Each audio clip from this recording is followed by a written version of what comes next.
उत्तर प्रदेश विधानसभा चुनावों के नजदीक आते ही नेताओं ने रंग और पाला दोनों बदलना शुरू कर दिया है।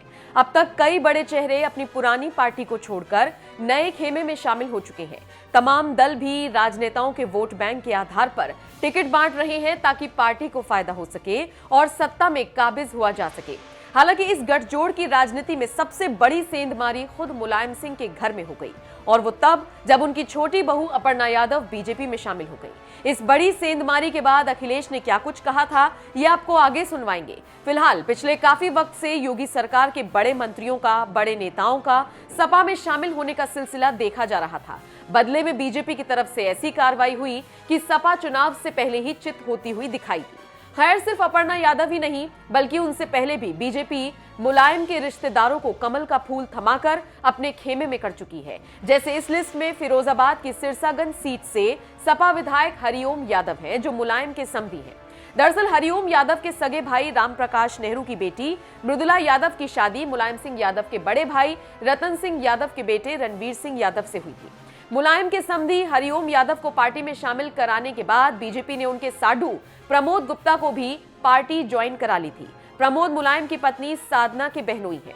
अब इस लिस्ट में एक और नाम सपा के वरिष्ठ नेता शिवपाल यादव का माना जा रहा था। ये कयासबाजी उस वक्त शुरू हुई जब यूपी बीजेपी की ज्वाइनिंग कमेटी के अध्यक्ष लक्ष्मीकांत वाजपेयी ने कह दिया कि शिवपाल यादव समझदार नेता हैं और वो सोच समझकर ही फैसला लेंगे। उन्होंने ये भी कह दिया कि मुलायम परिवार से एक और सदस्य बीजेपी में आ सकता है। भविष्य में कई और मजबूत नेता बीजेपी में शामिल होंगे। लक्ष्मीकांत वाजपेयी का ये बयान आना था, और वो भी ऐसे वक्त में जब नेताओं के पाला बदलने का सिलसिला चल रहा है। बड़ी बात तो थी ही। वैसे भी शिवपाल यादव जाने पहचाने राजनेता हैं और उनकी यूपी में बहुत अच्छी पकड़ है। तमाम कयासों के बीच अब खुद शिवपाल यादव ने चुप्पी तोड़ते हुए बयान दिया है और बता दिया है कि वो बीजेपी में शामिल हो रहे हैं या नहीं। बीजेपी में शामिल होने की अटकलों को दरकिनार करते हुए शिवपाल यादव ने ट्विटर पर एक लंबा चौड़ा पोस्ट शेयर किया, जिसमें उन्होंने लिखा, श्री लक्ष्मीकांत वाजपेयी जी के इस दावे में कोई सच्चाई नहीं है कि मैं भारतीय जनता पार्टी में शामिल हो सकता हूं। ये दावा पूर्णतः निराधार और तथ्यहीन है। मैं श्री अखिलेश यादव के नेतृत्व वाले समाजवादी पार्टी गठबंधन के साथ हूं और अपने समर्थकों से आह्वान करता हूं कि प्रदेश की भाजपा सरकार को उखाड़ फेंक दे एवं प्रदेश में समाजवादी पार्टी के गठबंधन वाली सरकार बनाए। अपने इस पोस्ट में शिवपाल ने साफ कर दिया कि वो बीजेपी में शामिल नहीं हो रहे हैं। हाँ, वो अलग बात है कि लोग शिवपाल के इस पोस्ट पर लिख रहे हैं कि उन्हें बीजेपी में शामिल हो जाना चाहिए, नहीं तो उनका भतीजा उन्हें उखाड़ फेंकेगा। वैसे आपको बता दें, यूपी में इस बार हो रहे चुनावों में काफी कुछ बदला सा दिख रहा है। बीजेपी और सपा में कांटे की टक्कर देखने को मिल रही है। जिस तरह से दोनों पार्टियां दांव पे चल रही हैं, माना जा रहा है कि ये चुनाव आने वाले वक्त में और भी ज्यादा दिलचस्प हो जाएंगे। बहरहाल यूपी की 403 विधानसभा सीटों पर 7 चरणों में मतदान होगा और नतीजे 10 मार्च को आएंगे। बहरहाल बीजेपी में शामिल होने को लेकर शिवपाल ने जो बयान दिया, उस पर आपकी क्या राय है? कमेंट बॉक्स में अपनी राय हमें जरूर दीजिएगा। और जाते जाते हम आपको सुनवाते हैं छोटी भाभी अपर्णा के बीजेपी में शामिल होने पर अखिलेश यादव ने क्या कुछ कहा था। इस एड के माध्यम से ये भी मैं बताना चाहता था कि सबसे ज्यादा अकाउंट अगर किसी ने उत्तर प्रदेश में खुलवाए थे तो समाजवादी सरकार ने। साथ ही साथ सबसे ज्यादा ब्रांचेस बैंकों की अगर किसी ने खुलवाई थी तो समाजवादी सरकार में। और सबसे पहले सबसे ज्यादा डीबीटी सिस्टम से अकाउंट में सीधा पैसा पहुंचाने का काम भी समाजवादी सरकार में हुआ। लेकिन झूठों से कैसे मुकाबला करें, ये सबसे बड़ा सवाल है।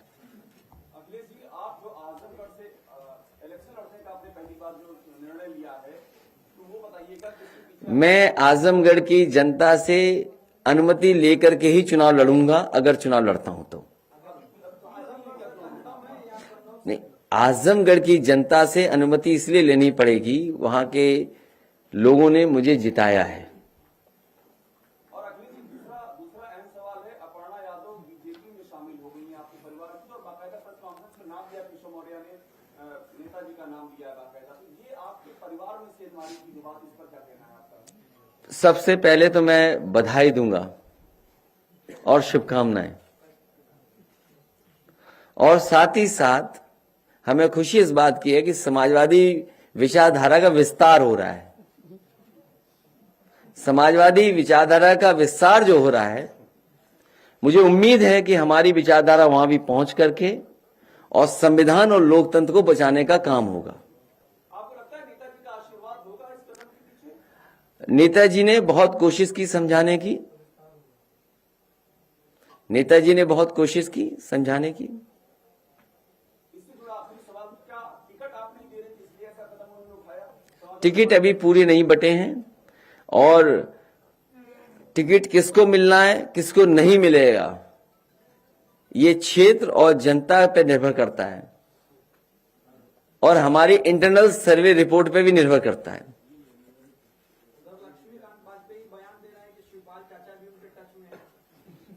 और वो भी बता दें कि वो भी किसी के टच में है। ये देखिए, मैंने अगर रोका ना होता, अभी परसों ही मैंने रोका, क्योंकि हम देखिए एक बात तो साफ है,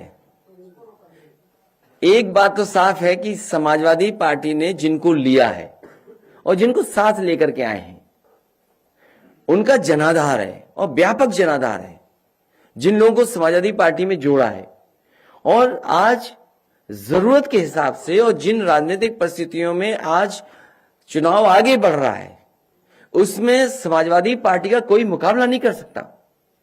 उत्तर प्रदेश की जनता बदलाव चाहती है, परिवर्तन चाहती है। उत्तर प्रदेश की जनता भारतीय जनता पार्टी को हटाना चाहती है। उस विकल्प में समाजवादी पार्टी के साथ इतने बड़े पैमाने पे जनता खड़ी है और जनता का साथ देने के लिए समाजवादी लोग खड़े हैं। तो ये आपको याद होगा 2 दिन पहले जब मैंने प्रेस कॉन्फ्रेंस की थी वो इसीलिए की थी कि उस दिन कहा कि अब भारतीय जनता पार्टी को हम नहीं तोड़ेंगे, जो आना चाहेंगे उन्हें नहीं लेंगे। इसलिए जो टच वाली बात है ना, अगर कुछ इधर टच में है तो हमारे भी उधर टच में है।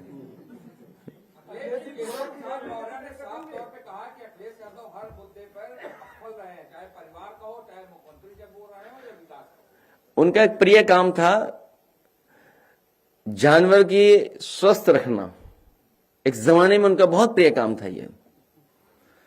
पूरे उत्तर प्रदेश के जानवर आज भूखे हैं, खासकर गाय मां।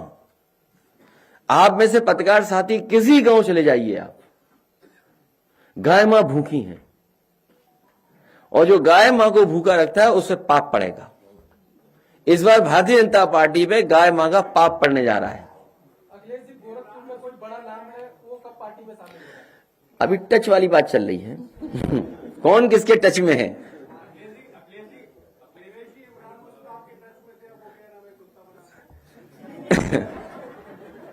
ये बात अच्छी बात नहीं है जो आप कह रहे हो।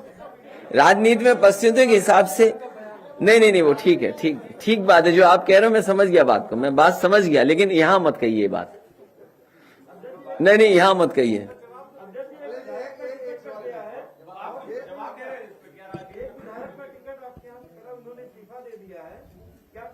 कौन विधायक? नहीं वो तो, अरे अगर आप शुरुआत देखें, अगर आप शुरुआती दौर देखें, भारतीय जनता पार्टी पहले से लेती रही। बुक्खल नवाब को ले लिया, बुक्खल नवाब को ले लिया, एक लखनऊ शहर के बिल्डर को नक्शे पे डरा करके ले लिया। क्या आप नहीं जानते इन बातों को? नहीं, पेमेंट के लिए बचने के पेमेंट के लिए। वहां कहां बुक्कल नवाब जेल जा रहे थे बताइए? उसके बाद वो लड्डू खा रहे थे, सिमैया खिलवा रहे थे सबको। तो ये पता नहीं कि बुक्कल नवाब कब वापस आ जाए।